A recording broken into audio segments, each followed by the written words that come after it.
Hello students, सो B com first year. अब आपका आगे का क्वेश्चन देखते हैं। जर्नल एंट्री की तकरीबन सारी वेराइटीज हमने देख लिया था और बहुत कुछ आपको मैंने बनाने के लिए होमवर्क भी दिया था। तो आज हम लोग कुछ क्वेश्चंस और देखते हैं जो मिस हो गए थे या कुछ छूटे हुए क्वेश्चंस को हम लोग करेंगे। चलिए देखते हैं क्या कहता है क्वेश्चंस वगैरह में। आगे देखें, उसी चैप्टर का जो चैप्टर हमारा चल रहा था उसी चैप्टर के आगे क्वेश्चन देखेंगे हम लोग। हम लोग क्वेश्चन नंबर 7, 8 तक तो 9 तक तो बिल्कुल कर ही चुके थे। तकरीबन 9, 10 भी कर चुके थे, 11 भी कर चुके थे, 12 हमारा हो चुका था। ओके ठीक है, तो यहाँ तक हम लोग कर चुके थे। आज चलो मैं आपको कुछ और एक नया चीज़ सिखा देता हूँ और कुछ क्वेश्चंस करते हैं अपन लोग। आज मैं आपको सिखाऊंगा ओपनिंग जर्नल एंट्री। ओके, आज हम सीखेंगे ओपनिंग जर्नल एंट्री। अगर कोई भी क्वेश्चन आएगा और उसमें बोलेगा कि आप ओपनिंग जर्नल एंट्री करो, ओपनिंग जर्नल एंट्री करो या ओपनिंग एंट्री करो बोलेगा, यानी कि प्रारंभिक प्रविष्टि, हिंदी में इसको कहते हैं प्रारंभिक प्रविष्टि। तो प्रारंभिक प्रविष्टि जैसा कुछ हमारे सामने अगर आएगा तो क्या करोगे? देखो, प्रारंभिक प्रविष्टि जब भी आएगा ना तो आपके सामने क्या करेगा मालूम है? कुछ एसेट्स की डिटेल दे देगा, कुछ एसेट्स, कुछ आपको क्या करेगा, कुछ एसेट्स दे देगा, जैसे मशीनरी 10,000 रुपया, प्लांट 50,000 रुपया, फर्नीचर 40,000 रुपया, डेटर्स, ऐसे करके कुछ एसेट्स के नाम दे देगा आपको अमाउंट के साथ। और कुछ लाइबिलिटीज के कुछ अमाउंट दे देगा, लाइबिलिटीज के कुछ नाम दे देगा, कंटेंट दे देगा अमाउंट के साथ, और आपको बोलेगा प्रारंभिक प्रविष्टि बनाइए, यानी कि ओपनिंग जर्नल एंट्री कीजिए, ये आपको कहेगा। अब कैसे करेंगे? इस तरह का सिचुएशन आएगा तो आपको हड़बड़ाना नहीं है, घबराना नहीं है, आपको कुछ नहीं करना है। आपको यार एसेट्स की पहचान है, किसको किसको क्या एसेट्स किसको किसको बोलते हैं आप अच्छे से जानते हो। एसेट्स क्या क्या होता है हमने पढ़ा चुके हैं आपको। लाइबिलिटीज क्या क्या होते हैं ये भी हम लोग क्या कर चुके हैं, देख चुके हैं। आपका काम कुछ नहीं है, आप क्या करिएगा, जितने भी एसेट्स हैं, जितने भी आपके बिजनेस में क्या है एसेट्स है, उन एसेट्स का बैलेंस हमेशा क्या होता है? डेबिट होता है। तो जितने भी एसेट्स होंगे वहां पे एसेट्स अकाउंट्स को क्या कर देना? डेबिट कर देना, ठीक है। और जितने भी लाइबिलिटीज होंगे उन लाइबिलिटीज को क्या कर देना? क्रेडिट कर देना। ओके, जितने भी लाइबिलिटीज होंगे उसको क्या कर देना? क्रेडिट कर देना। ओके, और लाइबिलिटी का बैलेंस वैसे भी क्या होता है?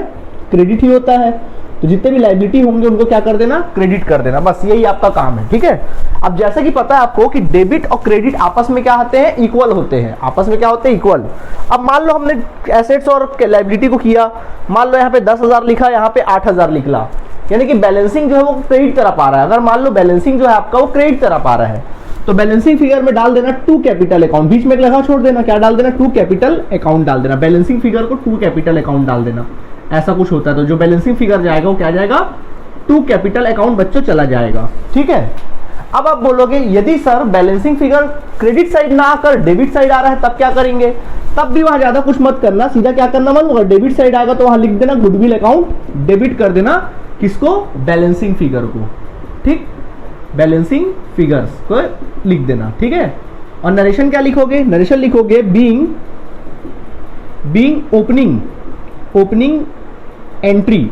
एंट्री ऑफ वेरियस एसेट्स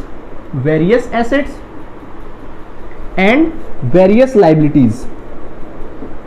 ये आपका काम है, बस इतना सा काम आप कर देना, ठीक, समझ में आ गया। अगर देखो जितने भी एसेट्स है, ऑल एसेट्स आर डेबिट, ये अपने दिमाग में अपनी अंतरात्मा बैठा लो। ऑल लाइबिलिटीज आर क्रेडिट, ये भी अपने दिमाग में अंतरात्मा बैठा लो। तो जितने भी एसेट्स होंगे उनको डेबिट कर देना, जितने भी लाइबिलिटीज होंगे उनको क्या कर देना? क्रेडिट कर देना। बैलेंसिंग फिगर अगर क्रेडिट साइड आ रहा है तो टू कैपिटल डाल देना, बैलेंसिंग फिगर अगर डेबिट साइड आ रहा है तो क्या डाल देना? टू गुडविल डाल देना। बस, और कुछ अपने को करना है नहीं, यहाँ पर इतना कर लीजिएगा, ठीक है। यहाँ तक नोट करिए, फिर आगे देखते हैं।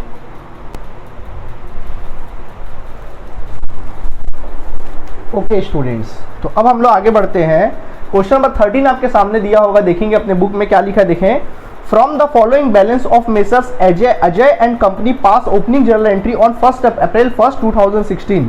कहता है कि सर्वश्री अजय एंड कंपनी के निम्नलिखित शेषों की अप्रैल 1, 2016 की प्रारंभिक रोजनामचा प्रविष्टि कीजिए, मतलब पहला पंजी प्रविष्टि करना है।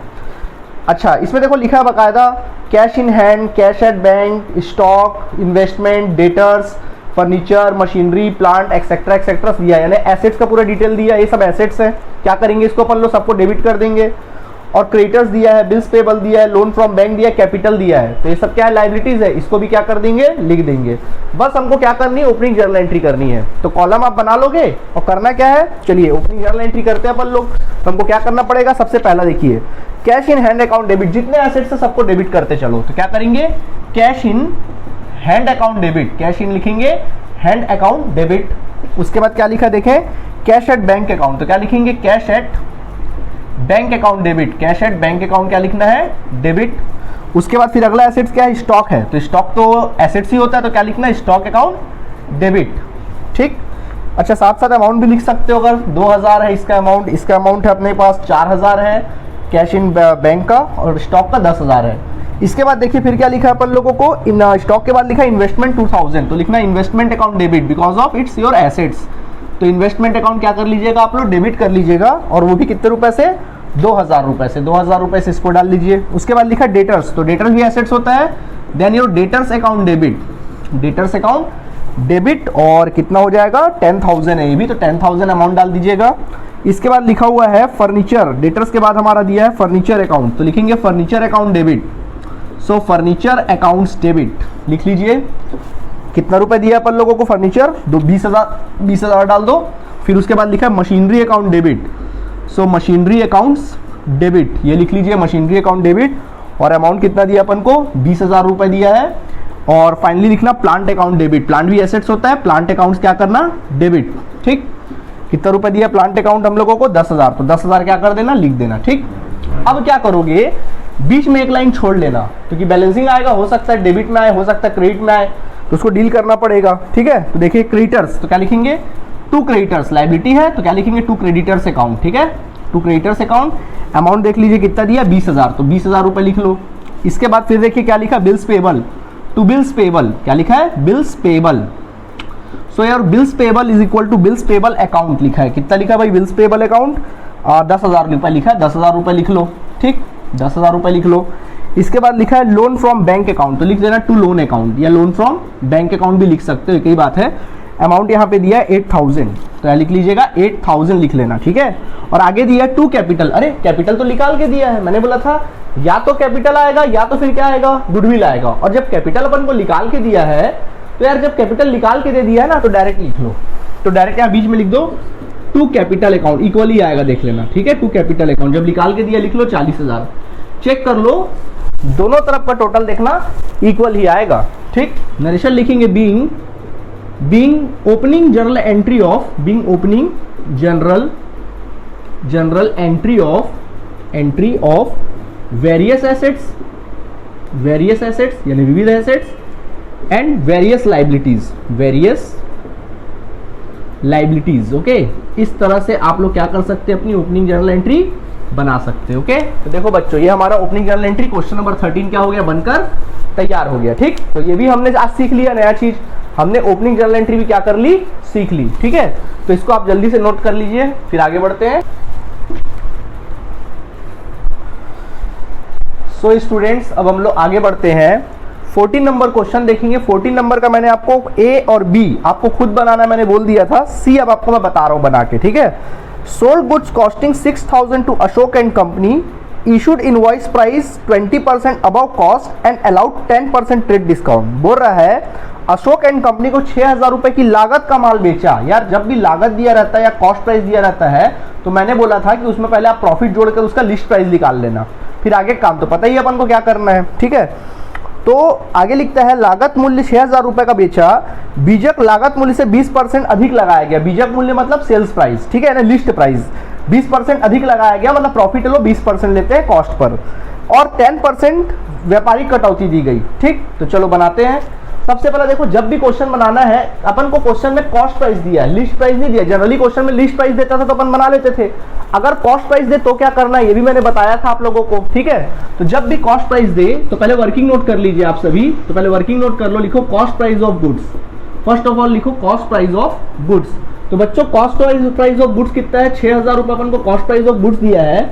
अब इसमें हम लोग ऐड कर देते हैं प्रॉफिट। जैसे अपन प्रॉफिट ऐड करेंगे कितना बोलता है 20%, देन 6,000 का कितना परसेंट ले लो आप लोग 20%, तो कितना आ जाएगा 1,200 रुपए आ जाएगा। ठीक, तो ये आ गया माल आपका 7,200। ये जो आया तुम्हारा प्रॉफिट जोड़ने के बाद, ये आ गया लिस्ट प्राइस ऑफ गुड्स। ये तुम्हारा निकल आएगा लिस्ट प्राइस ऑफ गुड्स। ये गुड्स आ गया लिस्ट प्राइस, ठीक है, यहां तक क्लियर है? ओके, तो यहां तक हम आगे हो गया। अब अपन क्या करेंगे, इसमें से लेस करेंगे ट्रेड डिस्काउंट। बाकी फिर आगे लिस्ट प्राइस एक बार आ गया तो फिर आगे काम अपन वैसे ही करेंगे जैसे करते हैं। तो डिस्काउंट, ट्रेड डिस्काउंट कितना परसेंट देता है? मेरे ख्याल से 10% अपन को लिखा है, ठीक है, तो 10% निकाल लेते हैं।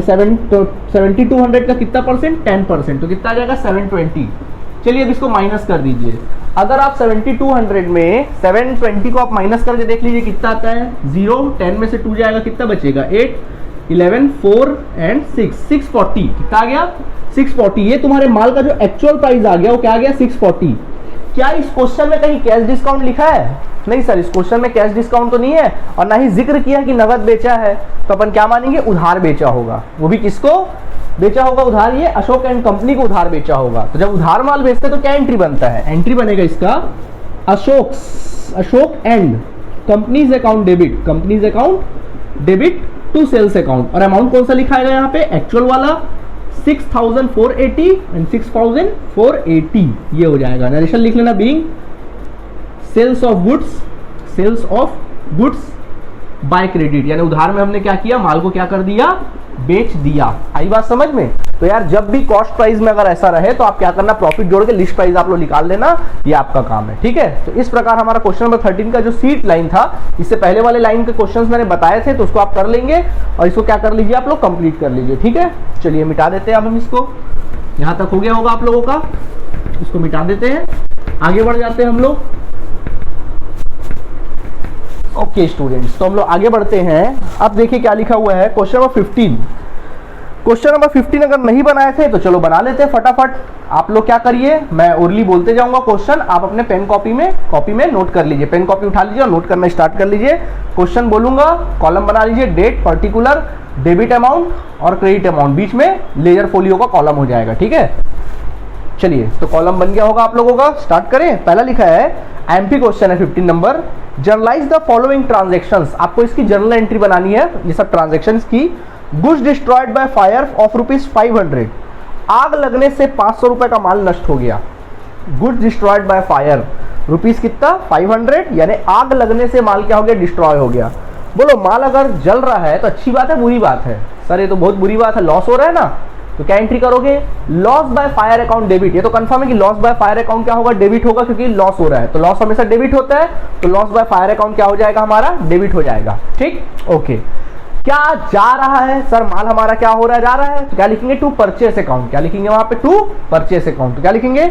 Loss by fire account debit to purchase account, ठीक। लिख लीजिए एंट्री को, ठीक है, ओके, ठीक। आगे बढ़ते हैं। नेक्स्ट लिखा है paid 2500 cash as wages on installation of machinery. एक मशीनरी को स्थापित करने की मजदूरी दी 2500 रुपए। देखो मशीनरी को स्थापित कर रहे हैं, इंस्टॉल कर रहे हैं, फैक्ट्री में क्या कर रहे हैं? मशीन को लगवा रहे हैं। तो कॉमन सी बात है, नया फर्स्ट टाइम लगवा रहे हो तो बताओ ये जो खर्चा है वो कैसा एक्सपेंडिचर है? कैपिटल है कि रेवेन्यू है? कॉमन सी बात है, कैपिटल एक्सपेंडिचर है, क्योंकि मशीन का इंस्टॉल एक ही बार कराओगे आप, रोज रोज तो इंस्टॉल कराते नहीं हो, या हर महीने तो इंस्टॉल कराते नहीं हो मशीन को, तो तुम्हारा कैपिटल एक्सपेंडिचर है। तो यहाँ पर एक्सपेंसेस का नाम नहीं आएगा, बल्कि क्या आएगा? सीधा एसेट्स का नाम आएगा। तो एंट्री क्या बनेगी? Machinery account debit to cash account, ठीक है। लिख लीजिएगा entry machinery account debit to cash account. इस टाइप की एंट्री अपन पहले पढ़ चुके, दिमाग में अगर होगा तो समझ में आ भी गया होगा। तो मशीनरी अकाउंट डेबिट टू क्या लिखेंगे? कैश अकाउंट लिख लेंगे। बच्चों अमाउंट आप डाल लीजिएगा 2500, 2500। नरेशन लिखना being installation charges paid on machine, लिख लो installation charges paid on machine, ठीक है, ओके। आगे बढ़ जाते हैं।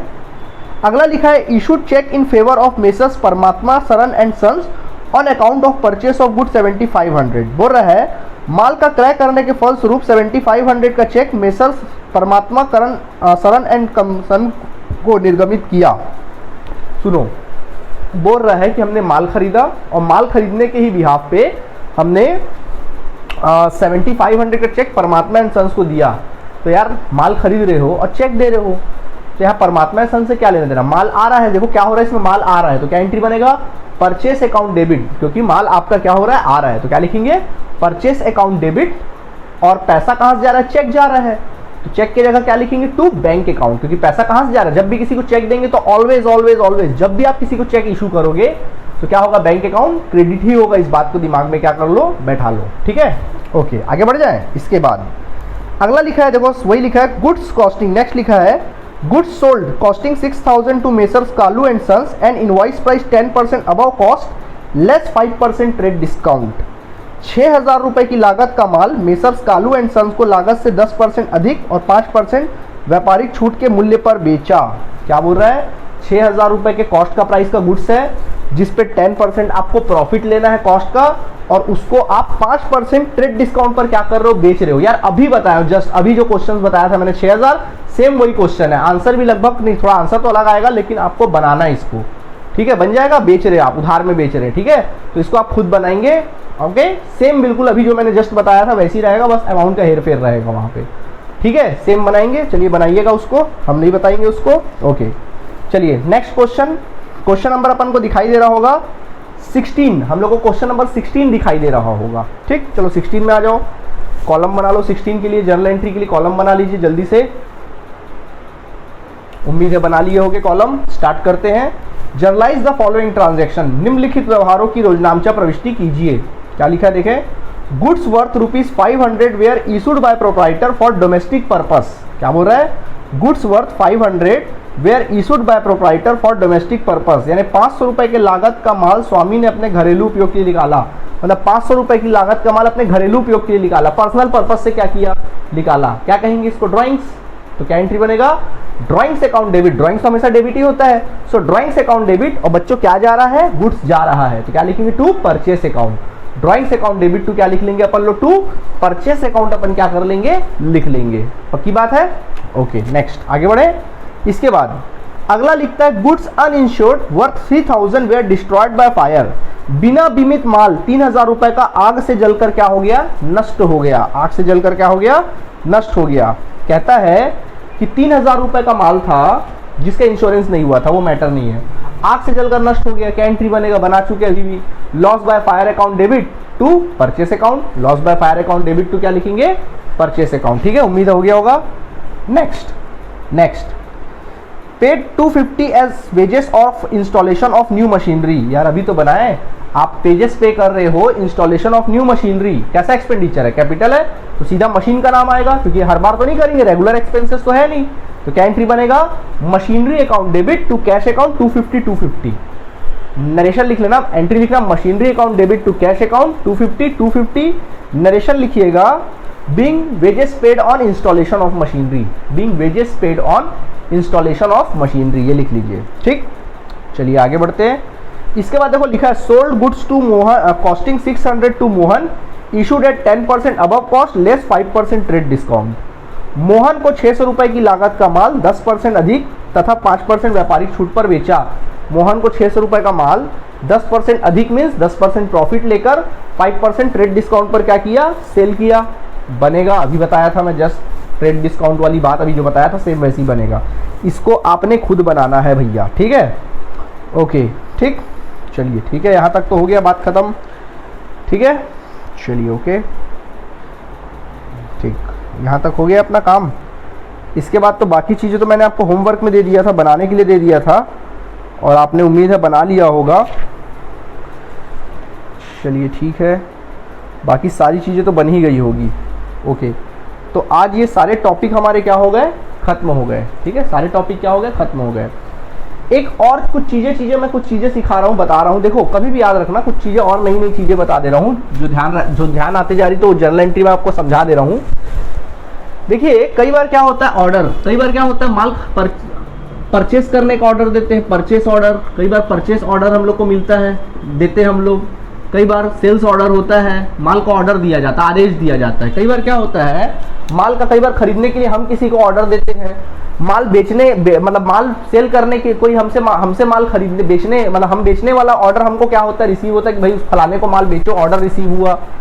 तो क्या इसकी एंट्री बनेगी? अगर बोलेंगे भाई चौधरी एंड सन से हमको माल खरीदने का ऑर्डर मिला, चौधरी एंड सर से माल का ऑर्डर मिला, ऐसा करके अपने को ऑर्डर मिला या ऑर्डर दिए, तो क्या ऑर्डर की इसकी एंट्री बनेगी? क्या ट्रांजैक्शन हुआ? नहीं सर, ट्रांजैक्शन तो बिल्कुल नहीं हुआ। तो याद रखना ऑर्डर की कोई एंट्री नहीं बनेगी, ठीक है। तो क्या लिखेंगे, no and journal entry, no journal entry, वहां पे लिख देना no journal entry made for order, यानी ऑर्डर की किसी प्रकार की आप जर्नल एंट्री क्या करोगे वहां पे नहीं करोगे। तो मतलब वहां पे जो स्टेटमेंट वाला होता है ना, पर्टिकुलर वाला कॉलम, वहां पे इसको लिख देना no journal entry will be made, या no journal entry is made for order, या ऑर्डर की कोई जर्नल एंट्री नहीं बनेगी। इसको आप क्या कर लीजिएगा वहां पे लिख लीजिए, ठीक है, ओके। अब कई बार ऐसा सिचुएशन भी आ जाता है, ये तो हो गया अपना काम खत्म, ठीक है। कई बार ऐसा सिचुएशन आ जाता है, कई बार ना तुम जब भी पढ़ोगे ना तो एक वर्ड आपके सामने बहुत आएगा, वर्ड आपके सामने बहुत आएगा, और वो वर्ड है आप लोगों का